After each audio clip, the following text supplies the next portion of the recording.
Oui, alors je voudrais commencer par une définition, parce que je me suis dit que c'était bien de faire des trucs marrants. Donc détermination, attitude de quelqu'un de ferme et résolu. Et moi je trouve qu'on fait une belle brochette de déterminés quand même. Vouloir se lancer dans le monde du spectacle à l'heure où même ceux qui ont réussi n'arrivent même plus à en vivre, c'est beau le panache, quoi, j'ai envie de dire. Mais rassurez-vous, je crois que nous ne sommes pas les seuls à présenter des syndromes aigus de détermination. Hier, dans le métro, je marchais dans les couloirs avec une forme de flegme et de tranquillité bien connue des Parisiens, quand tout à coup, au détour d'un couloir, je tomba sur des hommes cornus. Je crois que le pire, c'est que j'ai même pas été si surpris. On tombe sur tellement de spécimens bizarres dans les sous-sols parisiens. Pensez par exemple à l'agent municipal qui s'est retrouvé nez à nez avec un crocodile du Nil dans les égouts.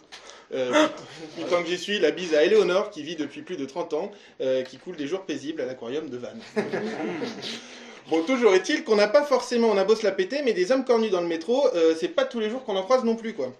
Alors, dans un premier temps, j'ai eu l'œil qui frise, j'avais envie de me moquer un peu. Je savais bien qu'il fallait pas se faire vacciner, que ça touche l'ADN. Mais ce très agréable sentiment de supériorité très satisfaite a très très vite cédé à une forme de peur.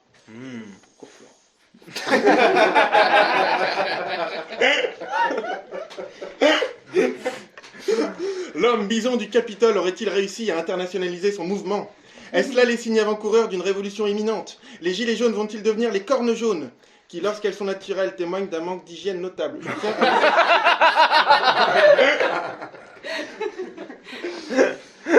Puis j'ai tenté de me rassurer, comme j'ai pu en imaginant des choses beaucoup plus douces, tranquilles, si ça se trouve, c'est juste la vache qui rit qui tente une campagne de marketing un peu osée. Tu vois. Que nenni, j'avais faux sur toute la ligne. Il s'agissait d'hommes et de femmes armés de cornes et de pancartes qui laissaient très clairement présager d'une manifestation anti-corrida.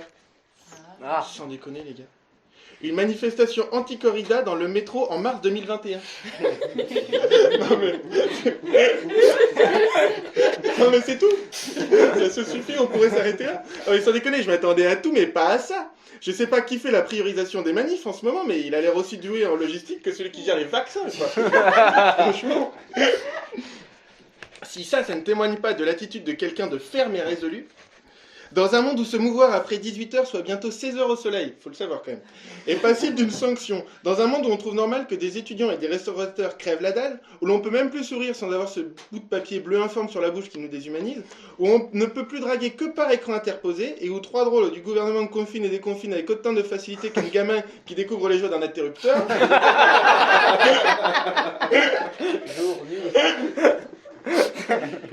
On a le geste. Se lever un jeudi matin en pensant au taureau, je trouve ça fascinant. Et en même temps, ça m'émeut presque un peu. Quel altruisme! S'agit-il d'une obstination absurde qui fait fi du monde dans lequel on vit?